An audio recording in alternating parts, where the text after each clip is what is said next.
What's going on, guys? Back with another episode. I forget. I think this might be our 10th episode now of Yeah, the Winning Browns podcast. it's a decade. It is a decade It's of a decade, episodes. man. Time goes by fast, and yeah, another 3 weeks have gone by. Seriously, We unfortunately haven't been able to make an episode, but no. the college We are application. seniors. That's the problem. It's senior year. I think what we discussed as we went on was like we can't really commit a week, each week because it's just like because we talk for about 1 hour or 1 or 2 hours. The entire meeting is 2 hours, and then we condense it into 1 hour of actual info. So it does get harder as we go on. But what we're trying to do is every 2 or 3 weeks, if we are kind of free, we're trying to squeeze in a video here. So again, we really appreciate you guys watching, and we hope that you continue your support on this podcast. So, And again, now we're on our 10th one. We're going to make it a special one. It's going to be worth a decade. And so, Yash, I'm going to let you start this off.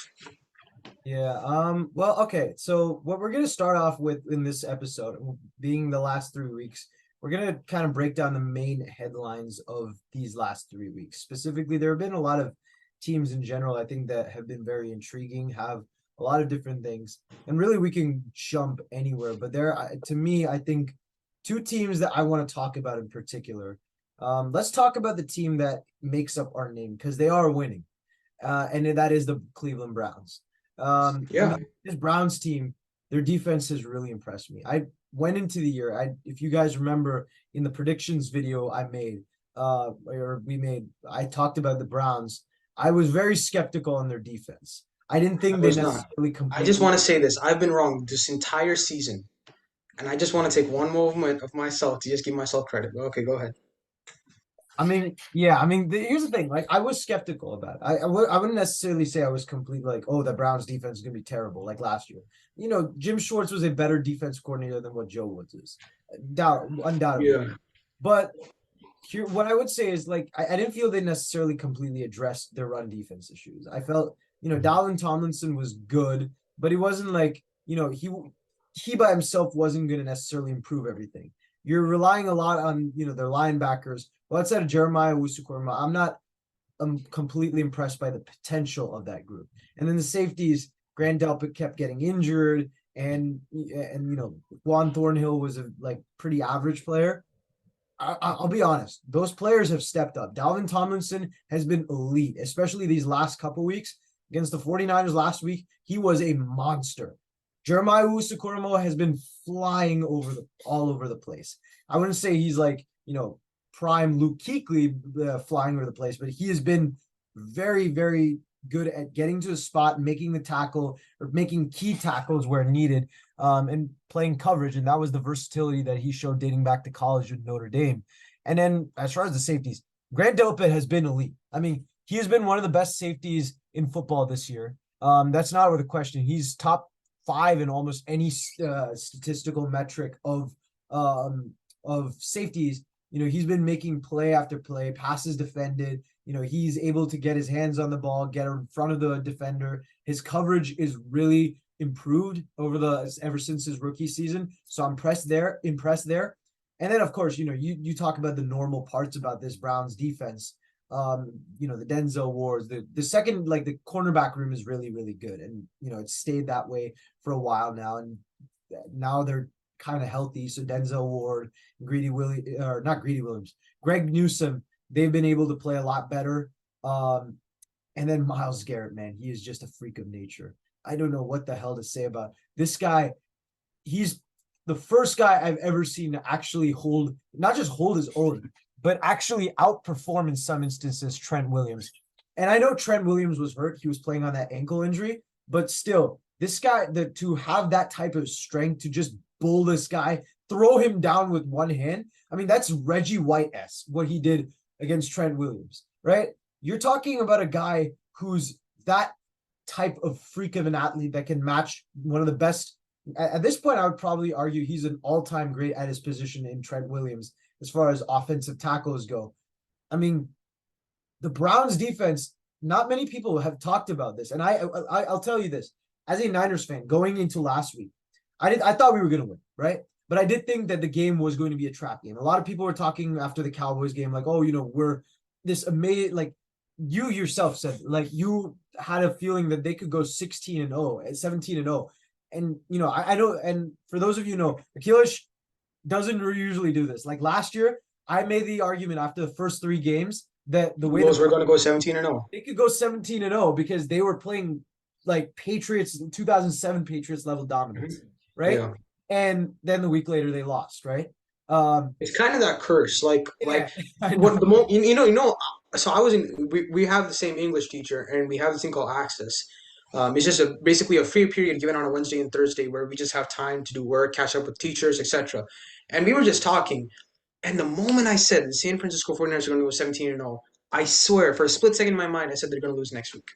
Because here's the thing, there is this thing called the Zonka curse. Okay, I've not seen it being used a lot, not even NFL films, but there's something called the Zonka curse.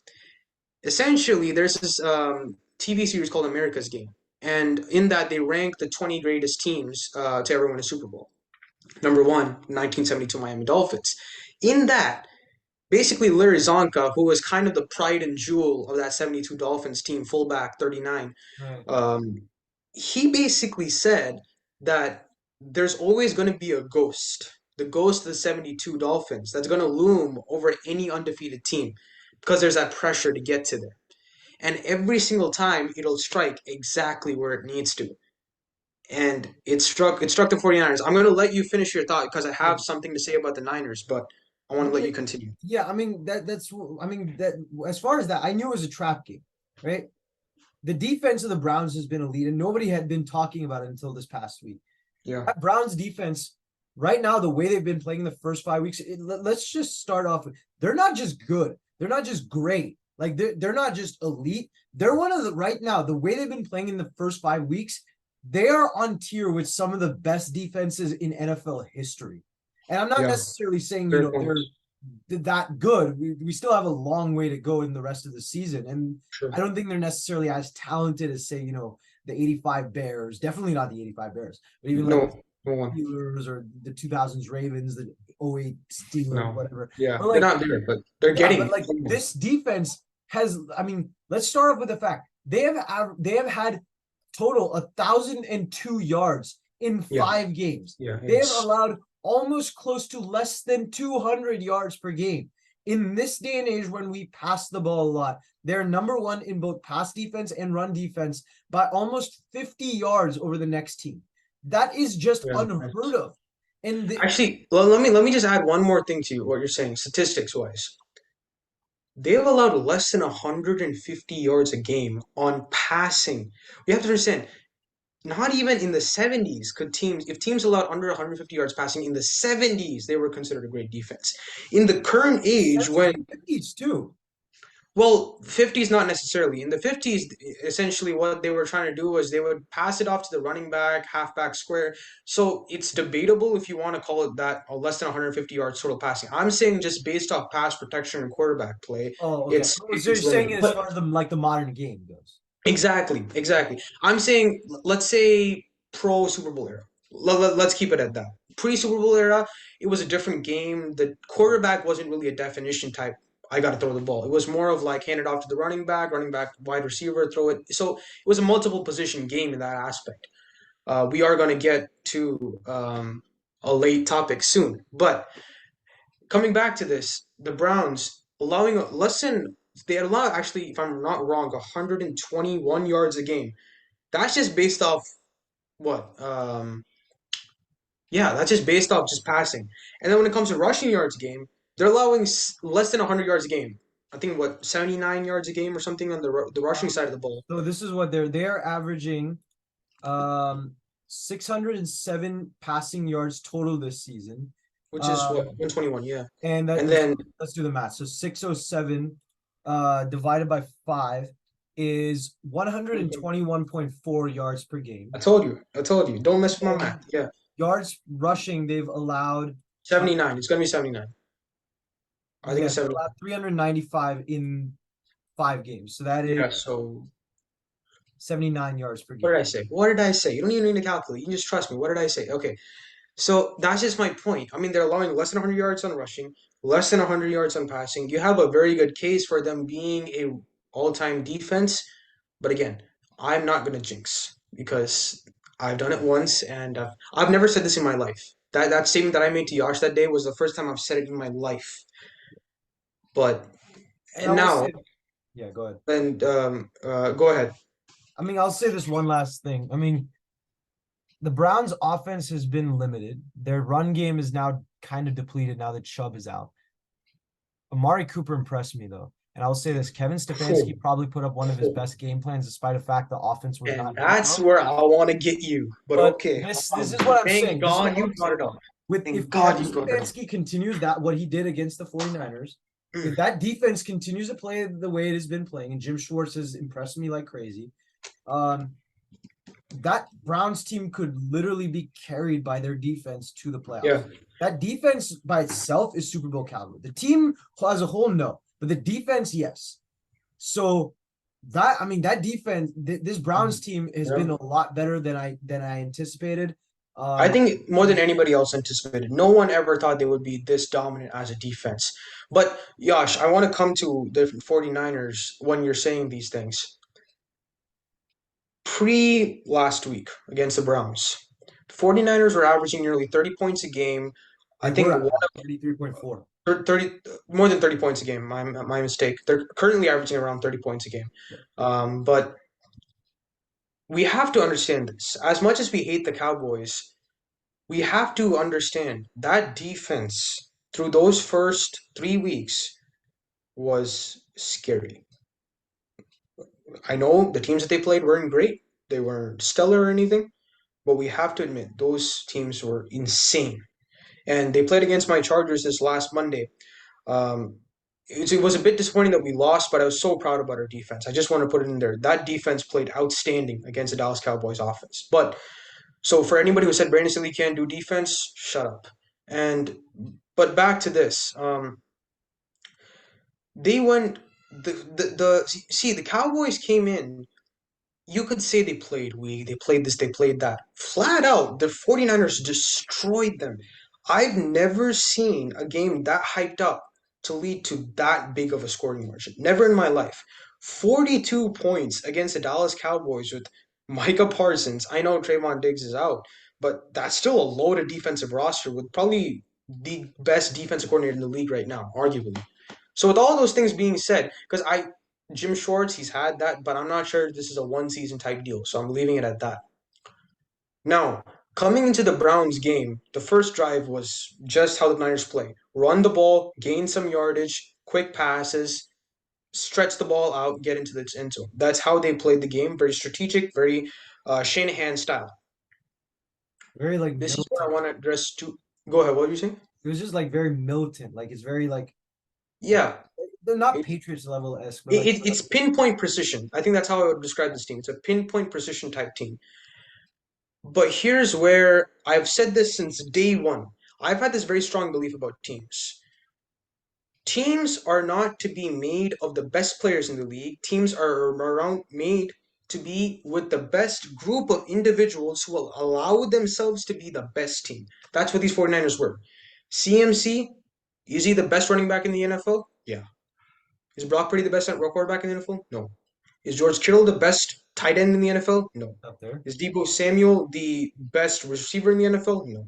Is Brandon Ayuk the best receiver in the NFL? No. Are they above average? 1,000% yes. That's where I want to come to this.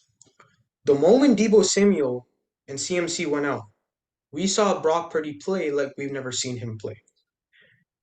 There's this. See, the thing is, with CMC, for a quarterback making reads, if you guys do, there's this video of where Bill Walsh describes what's the quarterback playing like. When I take a three-step drop, what are the route concepts that I add? So, things like this. He mentions the ability of the receiver to get open will also allow for the quarterback to be able to read the defense as quickly to throw the ball. Those backup guys could not do anything. Could not do anything because of one simple fact. The Browns defense was just better. no one expected CMC and Debo Samuel to be out. You understand what I'm saying? If they weren't in, I have 1,000% confidence the 49ers would have beat them. This was not just about the Browns defense playing outstanding. This was about more or less the fact that the 49ers exposed one of their two big flaws. One of them, without the guys they need, they may not be as the 49ers as they were. That's one. Number two, you mentioned Amari Cooper. I have told this since the beginning of the year. Again, the 49ers lack one thing on defense from a personal standpoint, and that's the cornerbacks. You could have said they played great the first 4 games. I've watched the film. There were first 5 games, my mistake. I've watched the film. There's more to tell than just these statistics. And I'll be frankly honest. They did not play that well as cornerbacks. They weren't okay. They were really okay to bad. That's how they played. If you look at a lot of the things, they were really lucky that they have two extremely good safeties, and you know how I feel about Hufanga. But there were just so many plays where there's this thing called inside shade, outside shade for a cornerback. I think if you guys know, it's just the way the cornerback blocks certain routes that he feels is going to be advantageous to his receiver. These guys didn't play that at all. They just play zone all day. The thing is this: the Browns offense is about quick pass because they have an XFL quarterback playing right now. In place of Deshaun Watson, he's not going to be throwing the ball deep or running these crosser routes, go routes, shortstop, inside cuts, sticks. This is all they're going to play. They not want to play deep, but the 49ers play deep.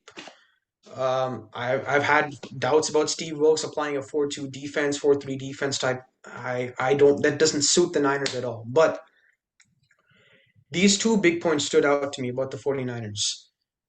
Without the players that they need, they aren't the team that they are. It's as simple as that. I know this applies to many teams, but none than this Niners team. This Niners team, I don't. Again, I don't have full information on their injuries and the recovery status. I Most of them hope are it gets day-to-day. better because They're most of them are day-to-day. They're mostly fine. The only they're one that's mostly like fine. Thank God, questionable because is Christian McCaffrey. that's a big deal. That's a huge deal because he's kind of like the Draymond Green of the Niners, unseen but has probably the most impact on the team. He's kind of like the guy like they really cannot run the ball as efficiently without CMC. The passing game, I mean, what 16 touchdowns in a row or something like that. I mean, he's above charts. But that's my point when it comes to the Niners. I love watching this team. I'm not a fan in terms of supporting them. Like, oh yeah, I want to win the Super Bowl, but I'm a fan of how this team plays. This team plays beautiful football. And I'm not saying, oh, they don't play smash mouth. Yeah, they're a tough nosed team. They're gonna get in your face. But they just play the way they play is just magnificent. They just play so elegantly. Their entire football, the way they play, how they put the this is such a Bill Walsh type team, but it's different. It's just not. It's so many more levels to it's like Bill Walsh was a chocolate cake. It's chocolate, it's decadent, but you need the frosting. You know what I'm saying? You need that frosting to go from like cake to a bit of that soft. And that's what Shanahan brings to this. He brings that nice swoosh on the end. That's my analogy of the day. Yeah. 49ers, look, I love them, but I'm scared. That's my honest I will opinion. address I will address a few points you said. You're 100% right on most of the stuff you said. Most of the players play above average, or who are above average. They got still a lot of players who are the best in the team. Let's not like beat around the bush with that. Like Yeah, Christian sure. McCaffrey, best running back in football. Brandon Ayuk has been playing close to the best receiver in football. If it He's had a not been top for five. He's Tyreek a Hill, top five, top so six receiver in my yeah. books. Right now, he's not top three, George but Kittle has been the better tight. It's been for a long time 1A and 1B between him and Travis Kelsey. Kelsey had a few yes, years where he was better, and now Kittle has kind 1,000%. of had a better year this year. Trent Williams still easily the best tackle in football. I will stand by that. He's been probably, if not for Mahomes' impact, he's probably the best football player, just pure dominance level over the last 4 years. These past 3 games, I would disagree on that. I've seen some things that I haven't seen from Trent Williams a lot. I'm going to disagree on that, but I'm not mad at the argument. Right. And then you got Bosa, you got Hargrave, you got Fred Warner on the Yeah. defense, right? Dre The Greenlaw. defense. These are But guys who are like close yeah, to, if Yash, not the can I ask top you a three. question? can I ask you a question? I'm not, no disrespect. Look, Right. my Patriots are 1-5. My Chargers are 2-3. I really have no hope. Okay, so I'm not going to be out here dissing the Niners. Okay, I just want to truly ask you: are you really impressed by how this defense is playing? Did you expect it to play better than the way it's been playing? I mean, Javon Hargrave, you were talking about him like this being the best defensive line in the league, and I mean, this is not even like a top five defensive line, arguably on roster wise, yeah, but like the way they're playing, I don't know. I mean, their cornerbacks. I told Hufanga, he's probably one of the big star points on that team. Warner's playing out of his mind. Really, he is insane on all levels this season, especially. But is this defense that defense that has been here for 2 years? Yeah. I Very honestly want. close. I mean, here's the thing. I think they're Super Bowl caliber, partially because I think in this day and age, your defense has to do just like they have to make the right plays, not necessarily be dominant in order to win. We saw that with the Chiefs, we saw that with the Rams over the last few years. You don't necessarily have to have a dominant defense unless you're like structured in the way of like a Tampa Bay, right? From Mhm. 2020. But like the 49ers don't necessarily, and they have a lot of talent, so they'll be fine then. That being said, they're not nearly close to what they were last year defensively, let alone like 2019, 2021, right? This is a worse defense than those. I've been sitting here. I said this last episode, and I'll say it again. I'm not a huge fan of this whole bend but don't break crap that Steve Wilkes is preaching. Yeah. It's just like it doesn't work for me. Like you keep that means you're keeping when you say bend but don't break, you're basically saying let's keep teams in games, right? And if Yeah. something happens with that offense, like what happened with the Browns, the result is going to show. And This is that's actually a very similar team. You mentioned this. This is almost a very similar team to the 2008 Steelers. Roster-wise, if you look at the physicality, defense line very similar. The safeties, you have Palomalu, Hufanga. I mean, they're family-wise they're relatives, but also the way they play is very similar. And then you look at their cornerbacks. Well, the Steelers obviously had a weak better point, cornerback position, but I mean, these guys aren't too. I mean, I'm definitely downplaying them based on what the 49ers right? stand for as an organization, but like, they're not the worst in the NFL, but they just don't suit the team But to the that's maximum the degree. thing though. Like the Steelers when they in 2008, they were one of Mm-hmm. only three teams in NFL history up to that point. I think now they're only one of four to lead the league in all three major defensive categories, which was Yeah, passing defense, rushing defense, and total defense. And I think and also they played the protected the point defense. stretch of the year. They Right. played the And hardest teams throughout the year. yeah, exactly. And they were like dominant against like I remember that game against the Cowboys that they played. That was hyped up as crazy, and they were dominant defensively, Yeah, they right? crushed. No, but see, here's the thing, though. See, here's the thing. The Steelers have played cover one for so Yeah. many years because it works.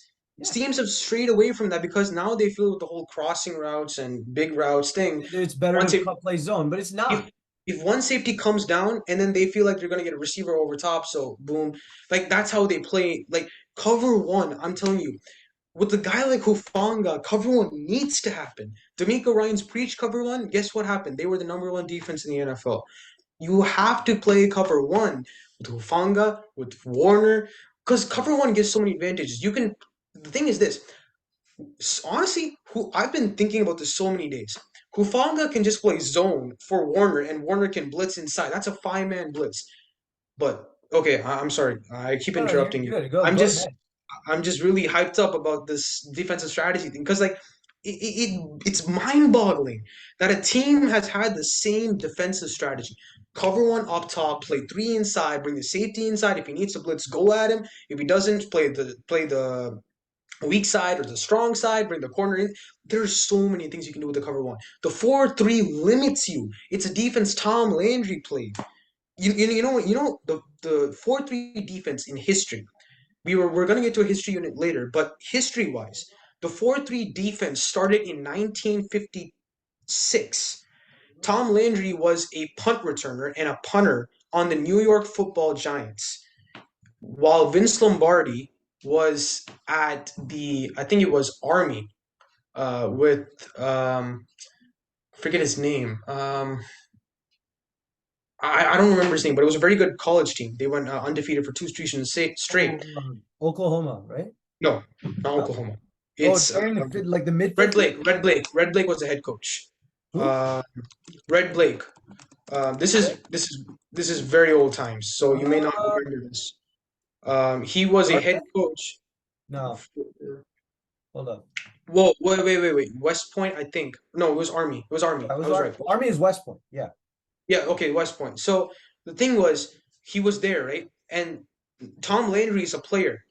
Jim Lee Howell, who was the head coach at that time, brings in Vince Lombardi from Army as the offensive coordinator, and Tom Landry becomes defensive coordinator. Right. So if you look at one of the greatest rivalries in history in terms of coaches, like this is the Jose Mourinho versus Pep Guardiola type matchup with Landry and Lombardi, and they were on the same staff. I just want to just putting it out there, but Landry created the 4-3 defense there, and the Giants defense at that time in the 50s is probably arguably, if we had statistics back in that time, that could be one of the greatest defenses in NFL history because the 50s Giants were dominant. But that's just the history. So you're playing a 50s defense in an age where teams scoring 37 points a game. Yeah. That's what I'll say. The two things. Well, the 4-3 I think can work under certain circumstances. No, It depends not this on what, times. but like I do get where you're coming from, and yeah, I agree with you under those circumstances. What I will say is the big problem I have is that teams just play too much zone. I do not, unless you're playing against the Miami Dolphins, who have Yeah. speedsters like that on crossing routes who could just run like crazy.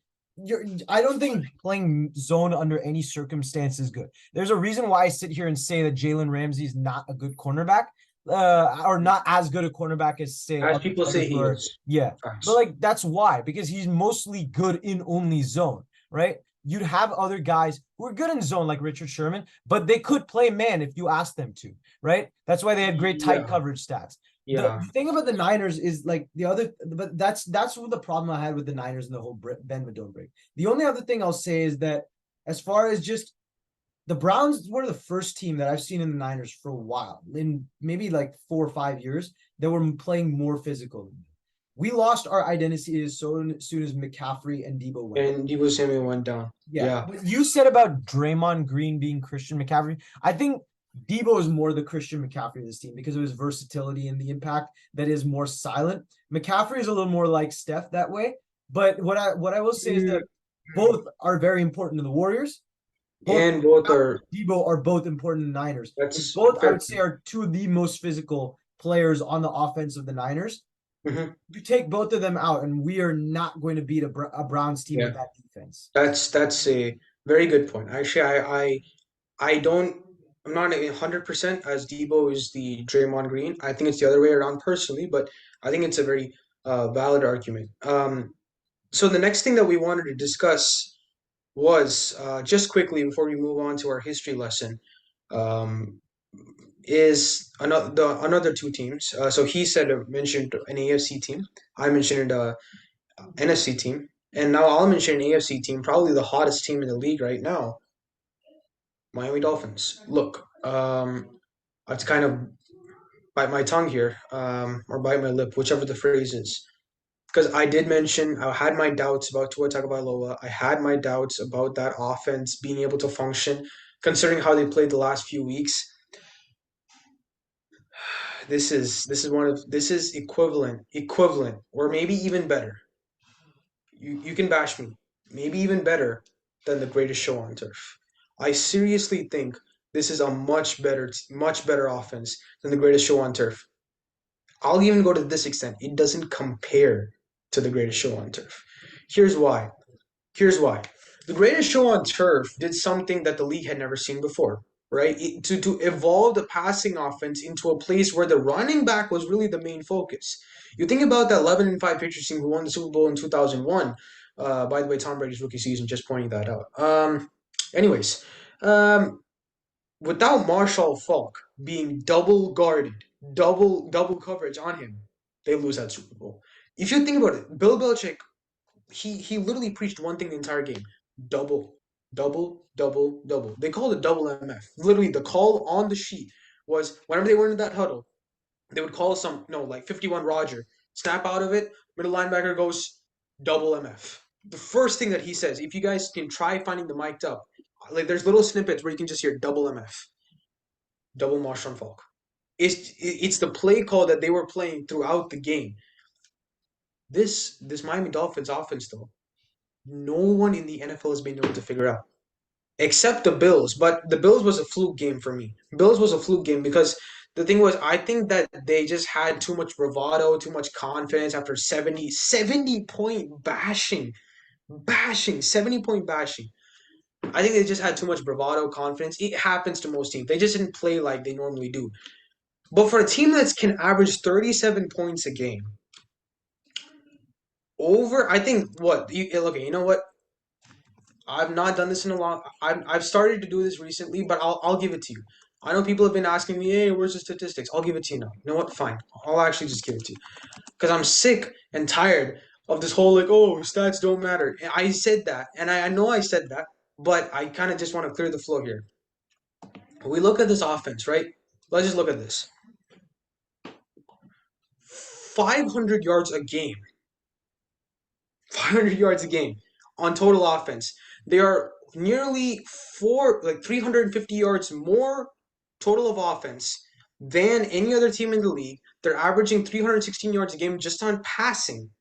Rushing wise, they're again almost 100 plus yards more, 191 actually plus yards more than any other team. The second being the Philadelphia Eagles, who are a running team by definition. They're averaging nearly 180 yards per game on the run, and they have nearly, if I'm doing this right, 40 points more than any other team in the league. And they're averaging 37 a game, the second being the San Francisco 49ers, who beat the Dallas Cowboys 42-10. That's just the statistics. Now, I remember mentioning this where there was this classic move where the Dolphins would run the Tyreek Hill come back, he would go on this crosser, and then Jalen Waddle would come on a hook. They play that, but with so much more efficiency. I think the biggest thing that I want to mention about the Dolphins more than anything else is although their defense, let's be honest, you told them I want to quote this because you told their defense was actually going to be pretty good. They've been horrible. Yeah. Frankly, this offense has miles away a lot of their defensive difficulties here. I thought the blitz was not going to be the right team for them, but Vic Fangio does Vic Fangio. I'm not going to bother the guy. Honestly, he never smiles. Like, what's up? What do you want to do? What's wrong with you? Bill Like, I don't have an interview with the guy who Bill looks like Belichick feel like someone who can smile more. Bill. But yeah, honestly, like, we're moving on to Cincinnati. We're moving on to Cincinnati. Yeah, no, you can see with Bill Belichick, you can see the little smirk. With Vic Fangio, it's like just And now, especially because he got all those wrinkles, right? yeah, Like, and now whenever anybody asks about the quarterback situation, it's like, hey, coach, what's up with the quarterback situation? Look, we're just moving on, okay? I don't even care about what you guys want to say right now. We're just moving on. We got more stuff to do. Why don't you just mind your own damn business and just move on? Like he's that kind of guy. Like just yeah. like what's up? Like this is how he talks. I wish I could honestly get him on more mic'd up because he's just like that. That's how he was in the whole game. But this Dolphins, however, fully energetic. They're just bravado. I mentioned that because I've heard it so many times by Ben Bennick, our English teacher, but just the bravado that they bring, the energy, the speed, the quickness, the lateral movement, splitting up zones. I mean, now Browns versus that game is not just a perfect game to watch, but the perfect game to study. How teams play against each other. How do you play the best offense versus the best defense? That's a game I'm looking forward to. And talking about that, the Eagles against the Dolphins, I think you were about to mention the Eagles, but I'm not going to get carried away here. Best Dolphins offense. I mean, I'm not excited by them like I am about the Niners because I just like a little bit more of a physical approach to it that I don't find with the Dolphins. But they play a beautiful style offense. The Niners are a pinpoint precision offense. This is just a beautiful style offense. It's elegant. It's like ballerina. It's elegant. It's smooth. It's continuous. It's I used this before. It's a homologous solution. This is just everybody's together. They flow in one way. It's smooth. You know what I'm saying? It's clear. The It's best beautiful. way I could put it, as far as the Niners, the best analogy I'll give with the Niners and the Dolphins.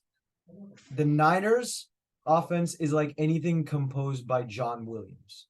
If you guys know that who that is, it's very famous music composer for movies.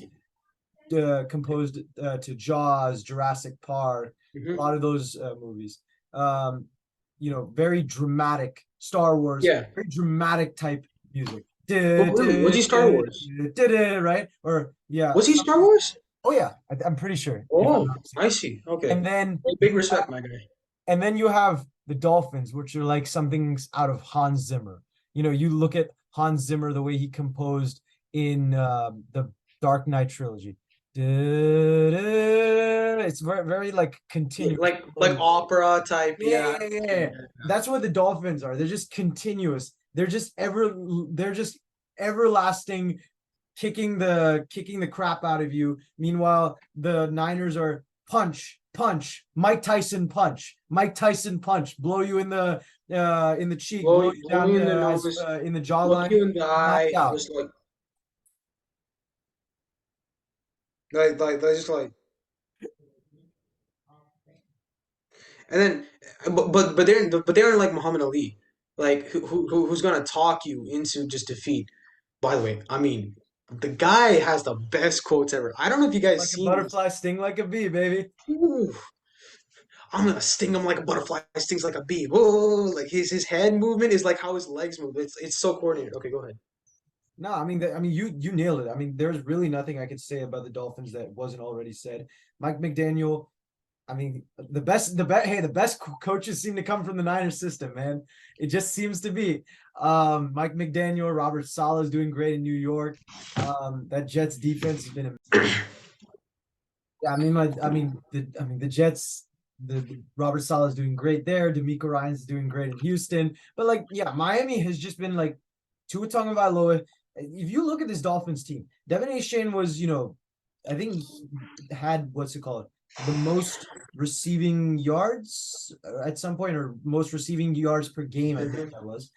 Tua Yeah. had the most passing yards per game, and Tyreek has had the most receiving yards per game in the first. Stephen A. By the way, Stephen A. Just putting it out there. Stephen A. Watch what you say. Yeah, Watch what you say. Tyreek Hill is going to be the greatest. yeah. Okay. Let's cut the what's it Let's called? cut. Yeah, just. Yeah.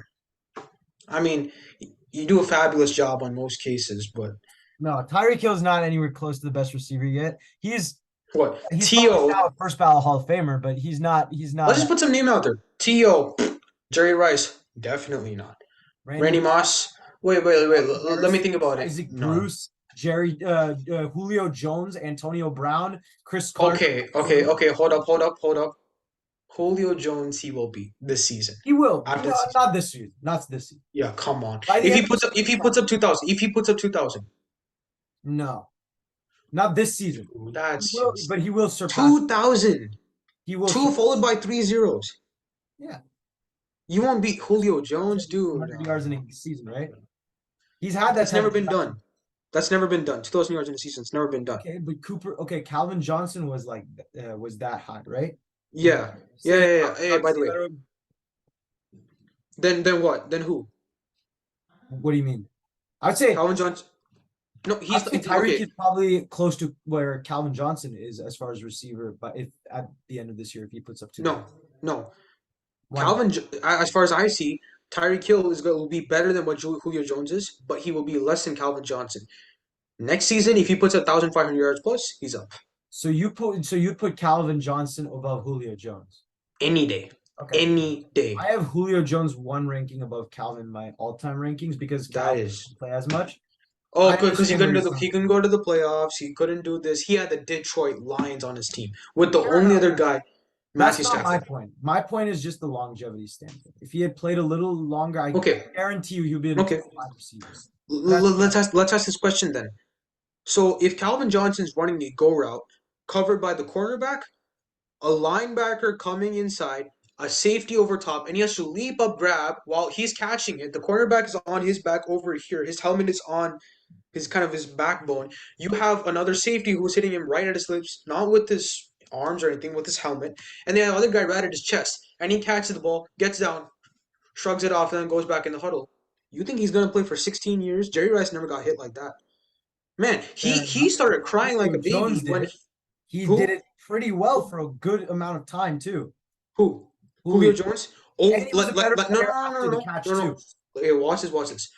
You're saying Julio Jones suffered every single game, every single game. Julio Jones never, even with the Patriots, never got triple covered. Never. Okay. Calvin He had Johnson, quite a few games where he got triple covered by the Saints no, and the Panthers in their no, primes. That too. no, he didn't get triple covered. And I can explain why. The triple coverage aspect you're saying is because when he ran some route, there were three people over there. When Calvin Oh, Johnson you're saying played, like well, right off the snap.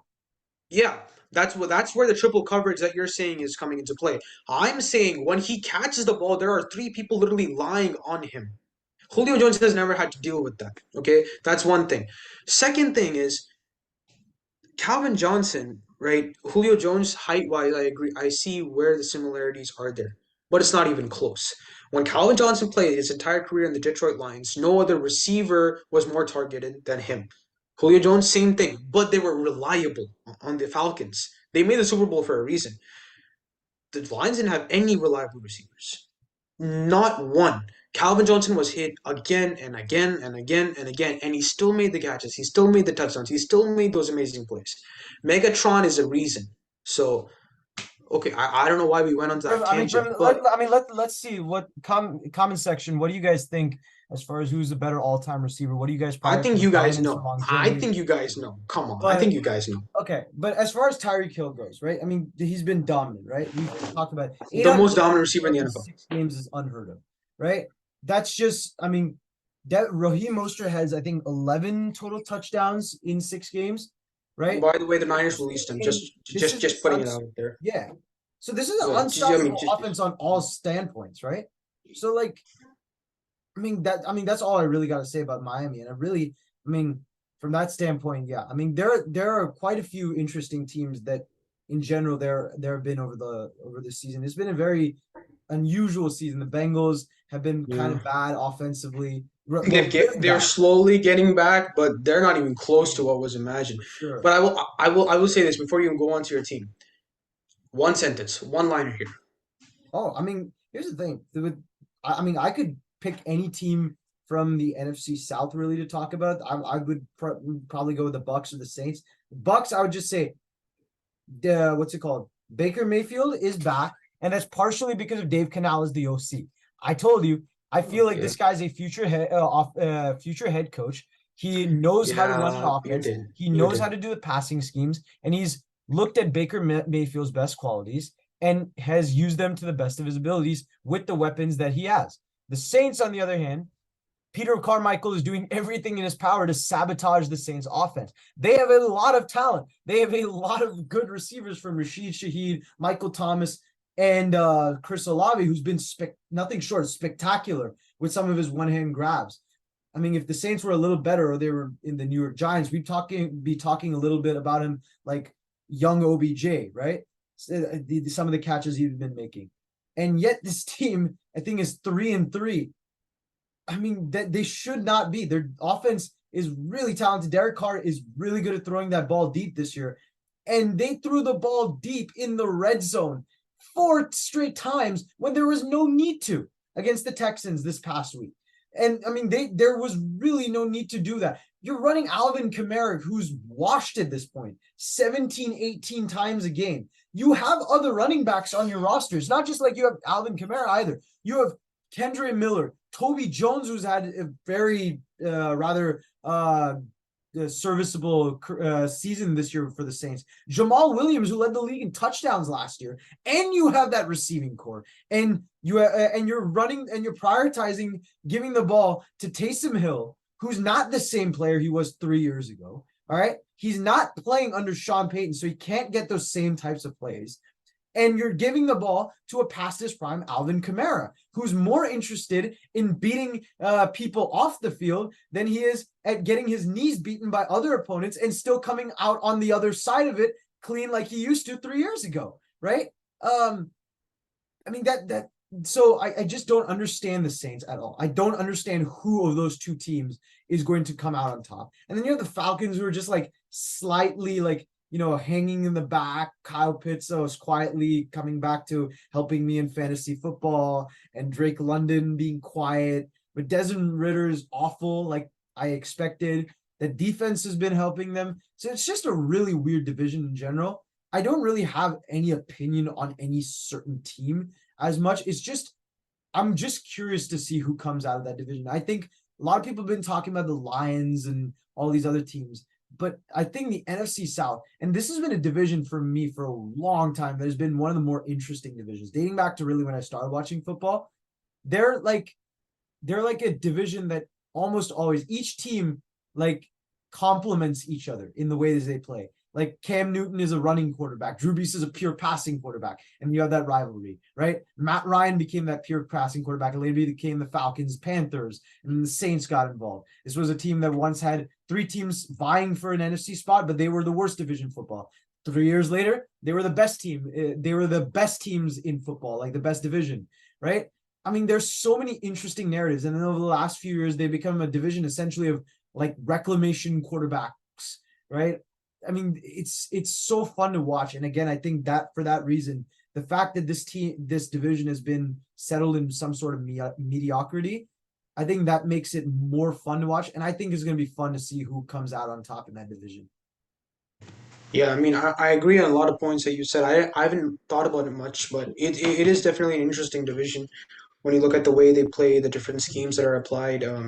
Frankly, the disgusting schemes that are applied in terms of the Saints and the talent that they have, and then the inability to use that talent to the maximum is definitely disheartening, to say the least, about their offense. So I completely agree with you. And really, if you look at all those teams, Carolina, besides, their defense is also playing very well. I mean, Calais Campbell, 100 sacks in a career, amazing achievement. For any defensive tackle really. So amazing achievement. Um, I think I agree with you on a lot of those points regarding the NFC South. So that kind of rounds about our what was planned to be a very short but what became an extremely long, detailed discourse on our overall assessments on some of these teams. Now, moving on to something that we did a long time ago and we wanted to come back to because we just felt it was a great session for both of us to think about was the what if scenario. So, for the what if scenario, what we have chosen is probably one of the most questioned what ifs. It is the Immaculate Reception. This is probably the most immaculate play. No pun intended, but probably the most immaculate play in NFL history. Um, it started a dynasty, quote unquote. Um, but I'm going to allow Josh to take this over with the Immaculate Reception. Um, but again, this is going to kind of be like a history lesson. But I just want the real question is, what if it never had happened? And and I guess as a preceder, two words that could the Dolphins have been the second team in NFL history to have gone three championships in a row? Because actually, okay, you know what? No, scratch that question. Just go with what would have happened if the Immaculate Reception never happened. Well, okay, let's start off with this. Let's start off with the basic parts of it. We know that this was, if I'm not mistaken, Chuck Noll's second season, right? Or maybe third. Was it This first? was he came in '69, 69. So then it was fourth, I think. fourth season. Yeah. Okay. So yeah, so Chuck, well, let's start with this. Chuck Noll was in some sense, if you've read like a few newspapers at that point, he was on the hot seat at that point to some degree. He got to the Obviously, playoffs and essentially saved his job to some degree, but there were a lot of critics for him. I think the Steelers were at that point in just very an apathetic state, given the fact that that team was basically what the New York Jets have been for the last decade. Just been basically a disappointment, kind of tragic to fans, and there was no hope for them. There are a good amount of there is a good amount of records of Steelers fans drinking themselves to death in the 60s just because of how bad this team was, which is kind of scary. But I mean, you talk about that play by itself. If that play had never happened, I guarantee you Chuck Noll would have probably been fired in the next couple of years. whoa, I do think so, oh my especially God, because not stop it! necessarily had it been because of he was a bad coach. He's definitely not a bad coach, and I think he might have saved his job under certain circumstances. But remember what we said about, come on, man. No, here's the thing. The Steelers, I feel like the way the media would have pressured it with that, the way they were, that how apathetic it would have been. Media pressures Yeah, Chuck Noll. I think so. I not Chuck No. I think the organization, like the executives in the front, they would have pressured them to Okay. essentially, you know, kick out Chuck No. They basically cause him to be the scapegoat in some sense, right? Whether that's his fault or not, and I don't think it was. That was a tough Raiders team that played really hard nosed most of the 70s. The whole Al Davis, we're gonna hit you hard and throw the ball deep. Just win, baby. Just win, baby. Shout out to the greatest owner in the history of North American sports. Um, but that would have, if Chuck Noll had not been there, you wouldn't have had that same stability. The Steelers would have probably collapsed at some point in the 70s, even with the talent that they had with Mean Joe Green and that defense. Um, and at that point, you're not talking about the Steelers as this blueprint of constant success that they've been over the past 50 years, right? This is, I mean, people. I don't think people talk about this enough. The Cleveland Browns have had what was it? They've had something like 21 coaches Yeah. in the last 30 years, right? Something And like they've that. and they've been very, very good coach. And Yeah. outside of it, as coordinators, they've been exceptional. Yeah, the Steelers have had three coaches in the last half century. That's how good they've been since 1969. Let me put it this way. Do you guys know what was going on in history at the time of 1969? The Beatles were a band. John Lennon was alive. George Harrison was alive. Bob Marley was the biggest star on the planet at that point as a solo artist. All right. The Vietnam War was going on. Lyndon Lyndon Johnson was our president. Lyndon B. Johnson. All right. What I don't know what the hell else was going on. Like I think Fidel Castro was the dictator of Cuba still at that point, The right? AFL won its first ever Super Bowl. Yeah, the Jets won the Super Bowl back then. Joe Namath was forget all of that. You look at like the Neil Armstrong was on the moon that year, Yeah. So 1969. it's old. It's I mean, old to say the least. that's do you know how old that is? From that time on, we're talking 54 years later, I think, right? If I'm doing my math correct. Yeah. 54 years later. And we're talking about the Steelers only having three coaches: Chuck Noll, Bill Cowher, and Mike Tomlin. And these Hall are of Fame all Hall coaches. of Fame Hall of coaches. Fame coaches. These are all probably, I would say, top 15 straight winning seasons. coaches of all time, right? Yeah. Tomlin's right outside the top 10 and probably will finish his career as a Top top 10. coach of all time.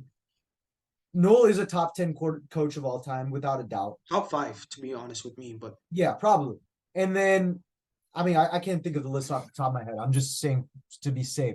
And then Bill Cowher is sure. probably top 15, top 20. I mean, people don't realize Bill Cowher is really slept on as a head coach. I mean, Neil 'Cause O'Donnell was his quarterback in 95, and they made the yeah. Super Bowl. Played pretty well against the Cowboys, no matter how dominant they were, right? That was like, so the Steelers have had insane level of dominance. I think their executive stability has been able to be empowered by the fact that they've had that stability at the head coaching standpoint. Yeah. They've been able to evolve and adapt over time.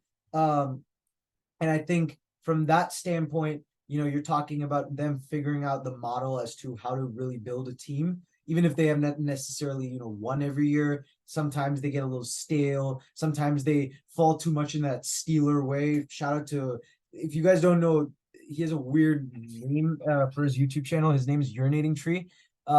He's a very detailed YouTuber when it comes to talking about Steelers football. He has this whole channel on his this whole playlist of his channel called Days of Our Lives. It talks in depth about the Steelers Organization. Yeah. kerfuffles over the last half decade, so to say. Yeah, and I mean that's the thing though. Like this Steelers team has still found ways to build themselves in proper ways. Prioritize that defense, prioritize that run game, even when they don't necessarily have, like a Franco Harris. They run running back by system. They get elite defensive players from, Kevin Green to James Harrison and Lamar Woodley to TJ Watt and Alex Highsmith.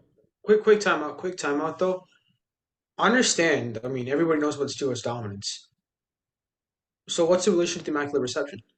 So that's what I'm saying. So if the Immaculate Reception never happened, This Oh, dominance, I don't think this momentum oh, would never. really? I don't. Really? Yeah, and I don't. And here's the other thing. I don't think you're talking about teams like keeping their draft picks, and Don't only in mind. the Just give last me few one years second. that we've talked about the Rams.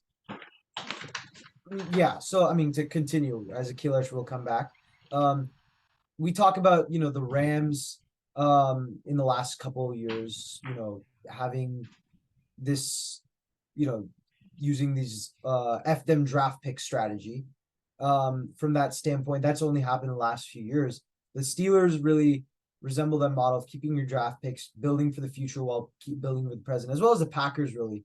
And still being able to maintain this dynasty while being able to continue their success and having these elite coaches, right? I mean, from that standpoint, the Steelers have just had the what? No, I mean, they've had this model and it wouldn't have been as consistent, right? So you're probably talking about maybe down the line they might have built something good, but it wouldn't have been 50 years, right? So from that standpoint, yeah, I don't think the Steelers team they wouldn't have been the gold standard of the NFL like they have been over the past 50 years. Done? Yeah, Done with that soliloquy of yours? yes, I am. What is wrong with you? Honestly, what is wrong with you people? Sheesh, like, you, I'm gonna blow. I'm seriously, I'm gonna go over the top. I don't know what I'm gonna do with myself. Like, you're serious. You think Chuck Noll would have been fired after that season? Again, not because of him, because of the fact No, that no, the no, media no, was no. I know. Hey, shush. Okay, I got this. Just quiet down for about 5 seconds. Let me just say something to you on this one. First season as a head coach for the Pittsburgh Steelers. The Pittsburgh Steelers had went to the playoffs 2 times since the beginning of the NFL to 1969. Two. Uno, dos. I don't know what other language you want to go with it, but it's two. Right? Chuck Noll comes in his first season, they go 1-13. Second season, they go 5-9. Third season, they go 6-8. Three straight losing seasons. You're thinking to yourself, "Oh my God, we are screwed. We have no idea where we're gonna go. What are we gonna do with our lives?" Well, I think I wait. I think I was forgetting. Oh yeah, we have Joe Green, we have Mel Blunt, we have what am I forgetting? Oh yeah, Dwight White, Ernie Holmes, Jack. L.C. Greenwood, Jack Ham. Jack Lambert did not get drafted, so I'm not gonna get ahead of myself. Yeah, yeah, you're right. You're good. I forgot. Jack Ham, no, not even John Stallworth, Terry Bradshaw. By the way, 4 Super Bowls on his hands, something that we will never know. And then after that, because we're the winning Browns, but we got subscribers. They got 4 Super Bowl rings that they can flex on us. Um, that, and then on top of that, that's just their roster. Look at their coaching staff. You had Bill Nunn, Hall of Famer. Hall of Fame scout, right? He picked up guys from the most random colleges on the planet. John Stallworth came from South Alabama. Joe Green came from I think what North Texas State or some the most random college this universe will ever know. Um, that's just what they drafted. That's Chuck Noll all the way. Now let me no, there are other theories I want to bring into this, but I just want to shut down this blasphemy of a statement saying you would have been fired. So going 113, 5-9, 6-8, after producing their defense literally being a Hall of Fame defense beside Jack Lambert at the middle linebacker position. They had Andy Russell. Again, let's not forget about him. Incredible outside linebacker. Next season, if I'm not wrong, they draft this guy. Um What's his name? Oh yeah, Franco Harris. What does he do in his first season? 1,000 yards. What else does he do in his first season? Over 300 receiving yards in a age where passing is not popular. What else does he do? Gets the Immaculate Reception. No, no. What if it hadn't happened? Well, I'm sorry. They went 113, 5-9, 6-8 to going 11-3, being the number one team in their entire AFC in the AFC. They beat the Raiders, who have been going to playoffs consistently when John Madden was in there. And let's be honest, John Madden was handed a team that had went to the Super Bowl. 1967 against Lombardi, his idol. So let's not act as though they were some kind of okay team. When he came, Gene Upshaw, Art Shell, Stabler, Fred Bolitnikoff, Dave Casper, all of them were there. So let's not act as though he added in a whole bunch of people, right? And then he also added, I think his name is Willie Brown, right? Yeah, The Willie Brown. corner. Yeah, Yeah, that, Willie that, Brown, that was right? a cornerback that I've been talking about a lot in the summer that I just Yeah, put my name on, and I realized that like a few weeks ago. yeah, Willie Brown. He came from the Broncos, actually, if I'm not wrong, to the Raiders. Um, again, one of the most iconic pick sixes of all time. I wish he had high stepped it into the end zone, as Dion says, but just one of the most iconic. But they nearly beat them. That defense was killing the Raiders out there. You really think David Rooney, who's known losing for his entire almost 30 years of existence, after going 11 and 3, going all the way to the AFC Championship, even if they didn't go to the AFC Championship, making the playoffs after nearly 2 decades, would have thought of firing his head coach after seeing the talent that he had on his team? You think he would have done that? Let me explain something else to you. Now, on the Steelers team, there was an individual who I'm gonna be like you. What's his face? Number 20, running back. Uh, mm, he's a very critical part of their offense. Um, Steelers. No, I'll search it up. Steelers number 20, running back. Rocky Blyer. There we go. Rocky Blyer. Yeah, So Rocky Blyer actually, if in case no one actually knows, he was playing. He came from the Vietnam War, where he almost lost his entire leg. And he was in the Steelers camp at that time. He did had to go to war, and he had to play, and he had to fight rather. And so he is out. I mean, his leg's out, right? You know what Rooney says? He sends his message. You know what he says? We need you. Get back as soon as possible. He's that type of owner. He's not an owner who quits on you. He's gonna wait to find that stride, and then boom, he's gonna go all the way.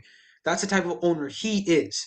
No way in any mind would Chuck Noll have been fired. I don't know what you were thinking when you made that statement.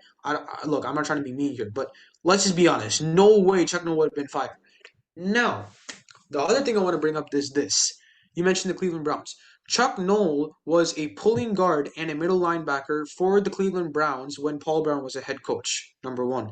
Number two, 1968. You know what's really cool about the Baltimore Colts in 1968? You know what's really cool? what? I'm gonna let you think. I just want about 20 seconds for you to think about what's cool about the 68 Colts. Not the fact they lost the Super Bowl.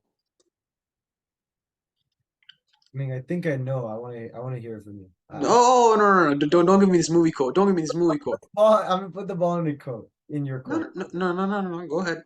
Look, I had it. I'm just giving it to you about for a few seconds. You got 5 more seconds. No, go ahead. I mean, I'm thinking it's the fact that right they had, if I'm not mistaken, Don Shula was their head coach, right? Okay, so that's all you got. Okay, all right.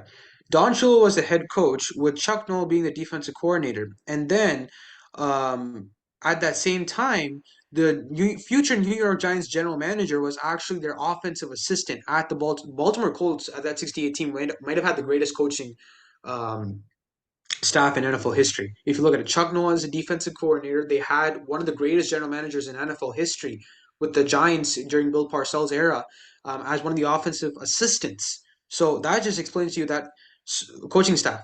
From there, he comes to the Steelers, who had never had a losing season, had a winning season since 20 years plus. Comes in, brings them a winning season, their fourth season. And he drafts possibly the greatest lineup in NFL history. Actually, not even possibly. It is the greatest lineup in NFL history. I would match that lineup against any other lineup. Seriously. And it would go toe to toe. Maybe I not win every time, but it would go toe to toe. Now, that just stops there. What does he do the next season? Or the season after that? Let's just think about this, right? Season after that, first round, Lynn Swan. Second round, Mike Webster. No, second round, Jack Lambert. Third round, John Stallworth. I don't know about the fourth round. Fifth round, Mike Webster. You know how many Hall of Famers got drafted in that one round? Or it was like 15 or 16 rounds? Five Hall of Famers in that one round. four. The John 1974. Shell was yeah. Donnie Shell came later, I think in 78 he was there as a No, starter. But 74. Yeah, so 74. 74 he got started, but 78 he became a starter. Yeah, so 74 was the draft. They drafted Lynn Swan, as you said, round 1, Lambert, Hmm. 2, John Stallworth, round 4, Mike Webster, round 5, and then Yeah. no, Webster could have been, Don, and then I think, and Donnie then Shell is fine. Donnie Shaw, I know was undrafted, first fact. Yeah. So, but again, if we're coming back to this topic, that season they win the Super Bowl, right? Terry Bradshaw is there. Like, no way that he could have been disqualified, even if the Immaculate Reception didn't happen. No. When the Immaculate Reception doesn't happen, however, here's what happens. The Raiders go to the AFC Championships against the Dolphins, right? Dolphins wouldn't have won. The AFC Championship, they wouldn't have won against the Raiders, based on the simple fact. Raiders have had a greater playoff history against the Miami Dolphins. It was just a history thing that just had been happening forever.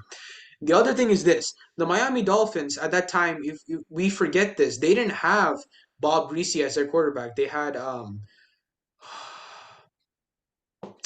so many guys. I mean, this is 50 years ago, so I don't know why I'm trying to remember this. Earl Morrall, there we go. 40 years old, he comes in as a quarterback. They had a rocking chair for this guy as a welcome, like, sit down, old man, we got you. But he came in after, I think, week 3 or week 4, he came in and he was a dominating force for them. He was also the 68 MVP with Baltimore Colts. That's the significance behind him coming That's to the what I Miami was asking about Dolphins. like earlier. Is Yeah, that was my second guess, but I yeah. thought you just talk about something with a coach. But the thing is, they wouldn't have won it. So the 72 Dolphins would have never been a thing. And so your Niners could have possibly gone undefeated. Who had known, right? The ghost would have never returned. My Patriots would have probably won that 2007 Super Bowl for an unnecessarily insane, just abomination of a catch. Back to the point, however, the Immaculate Reception not happening would have not undermined the Steelers' success over these past 50 years. They would have won every Super Bowl that they got. 73, they really didn't draft anybody that was of much value, I think personally. There might have been a Hall of Famer or two. Think about this. I'm just saying, oh, there might have been a Hall of Famer or two because that's what happened with the Steelers in those years. They were just drafting Hall of Famer after Hall of Famer after Hall of Famer every single year. Imagine Chuck Noll's first draft pick in his coaching career was a Hall of Famer. Rod Woodson, Hall of Famer, and he didn't coach Rod Woodson his entire career. Rod Woodson was drafted by Chuck Noll. But he was People, coached mostly by Bill Cowher. right, but he would have never. First of all, Rod Woodson's cornerback coach was Chuck Noll's assistant throughout his years. So let's put that also I'm not into disagreeing with perspective. you. I'm just giving you the Yeah, facts. yeah, yeah. No, no, no, I get it. Tony Dungy. Tony Dungy came in 78, had 6 interceptions. He played quarterback in his college, and he came in. Tony Dungy is one of the greatest coaches in NFL history. You look at yeesh, what other famous assistant? Um, Chuck Noll. Then you think about their like the thing is this: Chuck Noll's legacy as a head coach, and then you mentioned he would have the executives would have been pressurized. Rooney has had 20 straight losing seasons. You think he's going to be pressurized now after after winning a playoff game and then losing one? You think he was going to be pressurized then, knowing the talent that he had on his team and that? You think he would have been pressurized with a guy who smokes tobacco like his entire life? Like, have you seen him? He just be on the sidelines just Let's look at this. The New York Jets, the year that they went, this was only 6 years, mind you. This wasn't the same as 20, right? okay. And yet it was dramatized as most things are in New York City to be way worse than what it was in with the Pittsburgh Steelers back then, right? The New York Jets Okay, had straight losing. so again, wait. Are you comparing New York and Pittsburgh? I'm comparing in the sense of where they were proclaimed to be as far as First of all, Pittsburgh no, wasn't. I get what you're saying with the Steelers. What I'm saying, like, Yeah. yeah, the Steelers were in a worse off situation as far as the straight years of losing. No, but What I'm people just saying didn't is care about the team. They were just like, okay, that's a team that exists, but we don't really care about them. We'll look at baseball and hockey, but that's just a team that just that's plays what some I'm random saying. sport. In the case of Pittsburgh, at that specific point, the sports media that was located in Pittsburgh was as powerful as what New York media is today. No. Okay, as far as influencing coaches. So even if you had a coach that was that big, you're that guy. You know that guy is probably going to get fired if they don't live up to what the media wants. That's not wait. That's actually not factual about the Pittsburgh media, and I'll explain this why. When the Steelers were in those 20 decades, right? Usually, you would expect 20 years of straight losing seasons, never making the playoffs. You would expect at least, let's say, five head coaches fired, Yeah. right? Five head coaches. If I'm not wrong, three got fired. Okay, so that just shows the faith that the organization had each time they picked up a head coach. Number one. Number two, the media. Okay, see, there's a difference between the type of individuals now and before. A lot of the owners, executives now are softer compared to before. They want results quick. They expect it to happen like flash, like boom, boom, boom, boom, boom. Let's go. So you're saying essentially that the media wouldn't have been as much of an influence. No, not even close. You think about it. Chuck Noll was spelled as Chuck on newspapers after he was winning Super Bowls, which means one thing: he wasn't getting much attention in the first place. Forget about the national papers. Even in Pittsburgh, they spelled it as Knol. Letters came to his house as Knol. So like if you're spelling his name wrong, obviously you don't know the guy. Like let's be honest, right? If I spell Bill Belichick as Billebilichickeee, I mean, like come on, that just knows that he's not really a famous guy. Like no one knows him. That's how Chuck Noll was his entire career. No one had ever known him as a head coach. Like you ask any person who has a decent knowledge of football, name me some great head coaches. Guarantee you Chuck Noll will never come in the list. Because he's just not he didn't want to be, neither is he recognized as the greatest one of the greater coaches in NFL history, although he should be. So that just goes to show the media really didn't have an impact. It was there, but it didn't have much of an impact. But look, anyways, you guys should put down in the comment section what you guys feel about this. Um, we have slightly different opinions here, but I think it's a good conversation to have these what if scenarios because it just brings you to like kind of think like, okay, this could have happened. What could have happened because of this? But personally, for me, this topic it's debated a lot, but I just don't. I know there's a whole controversy behind like, oh, from this angle, it looks like he was on the floor as he picked it up, and then from another angle, it looks like he caught it. So, I mean, what that's there, but like in terms of an overall legacy not a single thing would have changed. I think they would have drafted the same guys, looked at the same guys, everything would have been the same because Rooney would have believed in the success of the Pittsburgh Steelers. That's just my thoughts. Look, we are coming to an end for this episode. Um, this is again, I mean, this is really like our decade right now, our decade episode. It's a special one considering we started this as just some random project, and then now we're trying to do it on a weekly basis to bi-weekly, tri-weekly, if you will, trying to just push out videos here and there. But we love doing it, and I hope you guys love watching it. More importantly, and we hope to continue this. Definitely after like winter break, I really want. I think me and Yash agree. Like we really kind of want to push this out maximum, but it's just those college letters, man. The college aspects, the application process, as complicated as it is, we're just trying to push it out. We're just trying to make it fun, lively, um, and during this tough time, we're just trying to make it as enjoyable for all of us as it is for you guys, hopefully at home. So Thanks. we're gonna keep winning you guys as subscribers. We hope you guys bring us some wins in terms of subscribers, viewers, etc. But more importantly than anything else, just enjoy the video. Even if you guys don't subscribe or view or like the video or anything, just please enjoy the video for our sakes. Put in the comment section what you think about this. It makes us proud in some ways that we're able to give some fun to people out there. And guys, in addition to that, I'll just add on. I'll say if you guys have any feedback on like the way we present our quality, I know sometimes podcasts can be a little hard to focus on, especially in this day and age, social media, things like TikTok and all. There's a lesser attention span that's been shown by studies. So if you guys have any advice on better ways to bring our quality out, I mean, we're going to continue the podcast, but if you have ways on, making our content more entertaining, maybe giving out shorter clips of that said podcast and putting in shorts, let us know. I mean, give us some feedback on that. Tell us what you guys think about the topics we choose, any different additions that you like.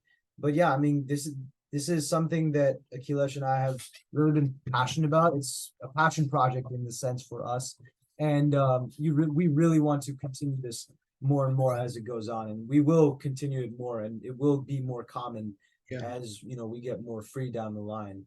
But yeah, I mean that's all we really have for this Yeah. episode. Um, Saying that, guys, hope you guys enjoyed it. We enjoyed it. We'll see you next episode. Peace.